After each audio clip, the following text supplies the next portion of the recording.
Hyderabad Kukatpally KPHP కాలనీలో ఛత్రపతి ధర్మ రక్షణ సేవ ఆధ్వర్యంలో మత్తు పదార్థాలకు యువత దూరంగా ఉండాలని అవగాహన ర్యాలీ నిర్వహించారు. ఈ కార్యక్రమానికి జనసేన నియోజకవర్గ ఇన్ఛార్జ్ ప్రేమ్ కుమార్ హాసరై ర్యాలీని ప్రారంభించారు. యువత మత్తు పదార్థాలకు దూరంగా ఉండడంతో పాటు వాటిని అరికట్టడంలో ముందుకు రావాలని సూచించారు. అదేవిధంగా రాష్ట్ర ప్రభుత్వం కూడా మత్తు పదార్థాలని సమూలంగా నిర్మించాలన్నారు. అనంతరం కేపీహెచ్పీ కాలనీ రోడ్ నెంబర్ 5 వరకు యువతతో కలిసి ర్యాలీ నిర్వహించారు.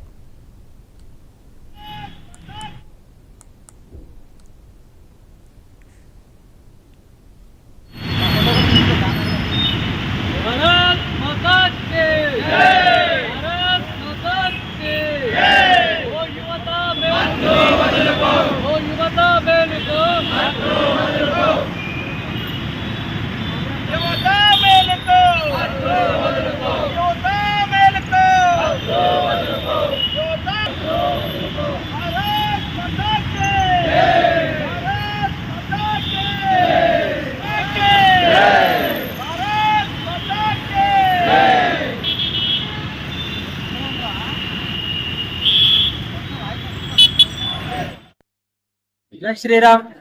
ఋషి ఉంటే మనుషులు ఋషులు అవుతారని విన్నాం మేము. కాబట్టి ఛత్రపతి ధర్మ రక్షణ సేన అధ్యక్షుడు శ్రీమాన్ కర్ర వేణుగోపాల్ గారి ఆధ్వర్యంలో యువకుడు అన్నమాట చక్కటి కార్యక్రమం ఆ డ్రగ్స్ ని అంత నిషేధించాలని ఒక ఉద్దేశంతో ఈరోజు కార్యక్రమం పెట్టడం జరిగింది.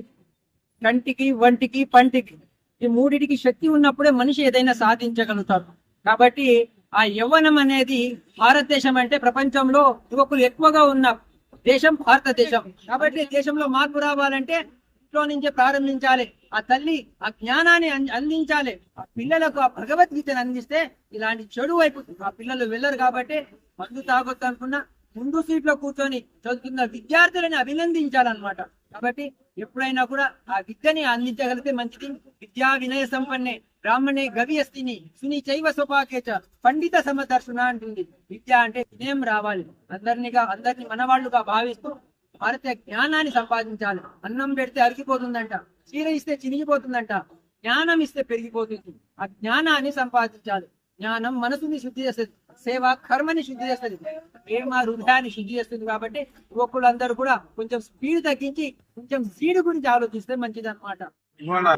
దేశ అభివృద్ధికి మరి గుర్తుపడే ప్రమాదం ఉంది. ఈ మత్తు పదార్థాల వల్ల యువత అంతా చెడిపోతే మరి దేశ అభివృద్ధి కూడా పాడవడానికి అవకాశం ఉంది. అట్లాగే చాలా మంది తల్లిదండ్రులు బాధపడతా ఉన్నారు. మరి చాలా చోట్ల కాలేజీలోను, స్కూల్స్ లోను చిన్నప్పటి నుంచి చాక్లెట్ రూపంలోనూ అనేక రకాల రూపంలో పిల్లలకు అలవాటు చేసి మరి యువతని కెలగొట్టడం జరుగుతూ ఉంది. మరి ఈ రోజు అందరికీ తెలిసిన విషయం, దీనికోసం సపరేట్గా చట్టం తెచ్చి ఎవరైతే దీన్ని అమ్ముతున్నారో వాళ్ళని కఠినంగా శిక్షించి వాళ్ళకి అలా శిక్షించకపోయినట్లయితే ఏదో వచ్చి అరెస్ట్ చేసి బెయిల్ ఇచ్చిన వల్ల ఉపయోగం ఉండదు. మనకి తీవ్రమైన కానీ చేపట్టినట్టయితేనే మరి మత్తు పదార్థాలు సప్లై చేసే వాళ్ళందరినీ కూడా ఎవరైనా యాక్షన్ తీసుకుని ఎప్పుడైతే చేయగలుగుతామో యువతని మనం కాపాడుకోగలుగుతాం. ఎప్పుడైతే యువతను మనం కాపాడుకుంటామో దేశ అభివృద్ధి, రాష్ట్ర అభివృద్ధి ఎంతగా అవకాశం ఉంటుంది. కాబట్టి ఫస్ట్ మన ప్రభుత్వాలు చేయాల్సిన పని ఏంటంటే ఈ మత్తు పదార్థాల సప్లైని ఎక్కడ కూడా కాకుండా చూడవలసిన బాధ్యత ఉన్నది. ఈ యువత డెవలప్ అవుతూ ఆటోమేటిక్ గా అన్ని కూడా డెవలప్ అవడానికి అవకాశం ఉంది. ఇవాళ ప్రపంచంలోనే మహమ్మారిలాగా తయారైంది మత్తు పదార్థాల సప్లై. దీన్ని కంట్రోల్ చేయవలసి